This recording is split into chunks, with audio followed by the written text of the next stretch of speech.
the reigning Miss Tourism 2026, Alexandra Orino. Nancy, come here.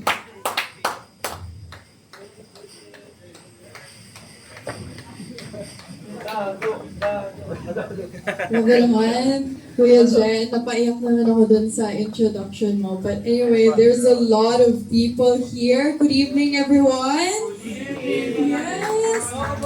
Energy check naman tayo dyan. Naging host. Energy check. When I say mabuhay, you say Pilipinas. Mabuhay? Pilipinas. Mabuhay?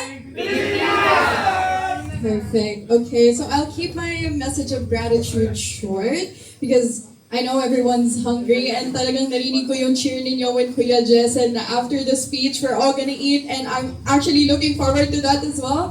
But first and foremost, thank you everyone for giving your time and your presence to celebrate this momentous ceremony here with us. And I would also like to firstly thank Lord God Jesus because this is an incredible honor and it is beyond words to describe the gratefulness that I have in my heart today. For all those who believed in me, for my mentors, the aces and queens, for my family, especially my mother, for Kuya Gerald, for seeing my potential and believing in me, and for the local government units of Libmanan, Albay, Legazpi, and Naga City for giving me the honor of their support in my very first international pageant. Thank you so much. And as I always say, this victory, this crown is not only for me, panalo po natin tong lahat sa Pilipinas.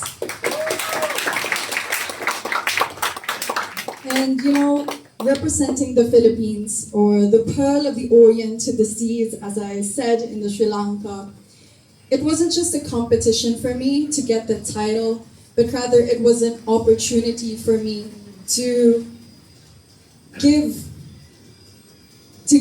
highlight to the culture of the Philippines, to the beauty of the values of the Filipinos, and most especially the warmth and the hospitality of us Filipinos. And with every struggle I had there, because the road to the Miss Tourism crown definitely wasn't easy, but with every hardship, with every tear that I had, I knew in my heart that with the guidance of Kuya Je, with the guidance of all my mentors, and to every Filipino who believed in me, with hard work, perseverance, and grit, with pure heart and pure intentions for the Philippines and the tourism sector, we have secured the first ever crown for the Philippines in the Miss Tourism International Pageant. So thank you so much everybody, to those who are watching online and to those who are here tonight. Thank you everyone. Mabuhay ang Pilipinas, mabuhay ang mga Pilipino, mabuhay ang turismo ng Pilipinas. Maraming salamat po.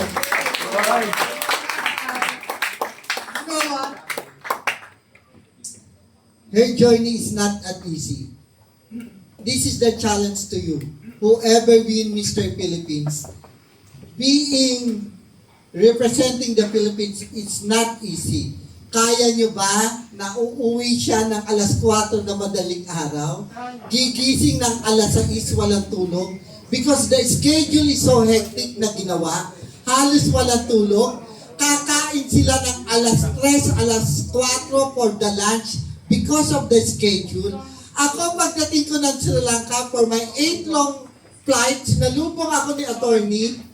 1:30 in the morning, 3 o'clock nakatok na, kuya, aalis na tayo for another event ng mga candidates, and we traveled 6 hours at very tiring pero sulit. Ganon pag nag-represent ka ng Pilipinas, dapat handa ka. Kaya Mr. Philippines, it would be a big challenge for you.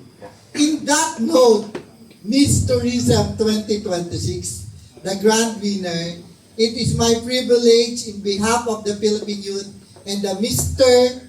Philippines, I would like to call Mr. Manila para ibigay ang victory bouquet of flowers.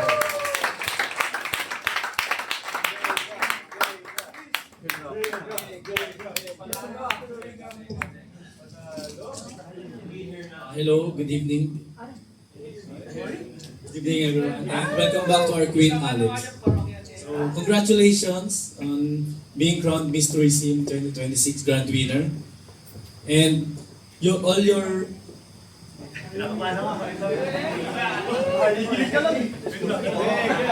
Kinakabahan all your efforts and dedications have made efforts and dedications have made the Filipinos proud. So, thank you for bringing home the crown and inspiring us all. Mabuhay ka at ang Pilipinas. Thank you so much. Wala ano yun, kasi nung send-off, sila din na nag-send-off kay Alex, kaya kilala na. And to give you another bouquet, victory flowers, iuwi mo yan sa Naga, ha? Ang kasama mo din nung send-off mo, no other than Mr. Nueva Ecija, Talavera Nueva.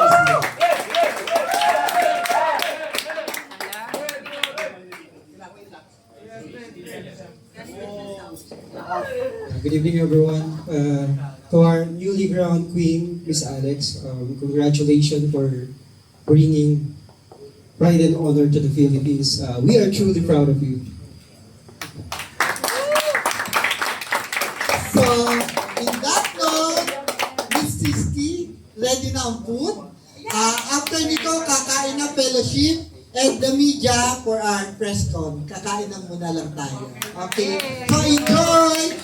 May I call all of the VIP, Rex, Jeff, for the photo op, Tito Jenny,